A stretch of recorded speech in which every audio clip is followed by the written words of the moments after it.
خب با عرض سلام، ادب و احترام، امروز آموزش کشت بادوم رو داریم که توی کشت بادوم به ماسه نم، بادوم و یک ظرف دردار احتیاج داریم که تهش هم سوراخ نداشته باشه، یعنی کاملا این ظرف رو بتونیم ببندیمش.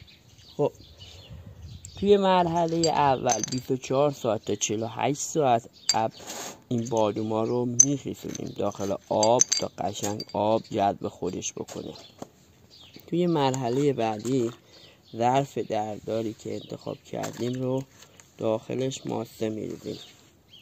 در حد 2-3 سانتی متر ماسه رو کفش میپوشونیم، قشنگ این رو تصدیع میکنیم داخلش رو و دونه های بادوم رو به صورت افقی اینجوری با فشار میدیم داخل این ماسه نم، کاملا با فشار اینجوری.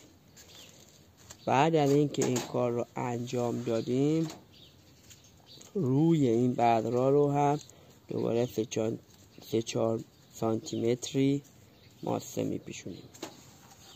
قشنگ اینجوری ماسه رو میریزیم و فشار میدیم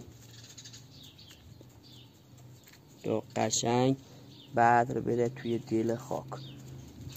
اینی که میخوایم بذر رو داخل حالا مزرعه جایی بکاریم، این رو فشار میدیم و به این حالت و بعد از اون در ظرف رو چه کار میکنیم؟ میبندیم. در ظرف رو میبندیم همینطوری که میبینید به این حالت. خب در ظرف رو میبندیم که رطوبت از دست نده و این رو میایم میذاریم داخل داخل یخچال. بچه ها داخل فریزر نه، داخل دمای همون 3-4 درجه قسمت پایینی یخچال یا حتی داخل میوه‌دون یخچال هم میتونیم بذاریم که تداعی کننده زمستونه برای دونه های بادوم. دونه بادوم یه حالتیه که حتی اگه بخوایم هم داخل مزرعه کش بکنیم، باید توی فصل پاییز کش بکنیم که اوایل بهار خودش جوونه بدنه تا اون رطوبت رو جذب بکنه، سرما رو جذب بکنه که باعث بشه اون پوسته سختش بشکنه. خب بعد از این که حالا دونه ها رو اینجوری داخل ماسه کاشتیم و اینا، هر یه هفته 2 هفته یه بار چک میکنین، درش رو برمیدارین یه هوایی بخوره. اگر رطوبت کم کرده یه خورده آب روش اسپری کنید، خیس نکنید که میپوسه دونه هاتون و دوباره برش گردونید داخل یخچال.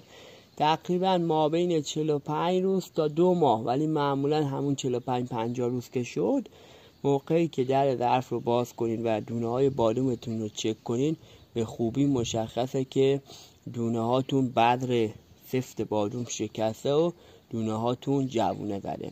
موقعی که دونه ها جوونه زد دیگه انتقالش میدیم به گلدون برای کشت و انشالله که میتونین نهال بادوم رو به این روش تهیه کنید. پس اینو الان اینجوری که گذاشتنش داخل ظرف سربسته میدانش در داخل یخچال.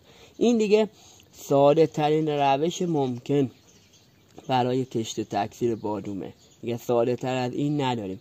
امیدوارم که لذت برده باشین.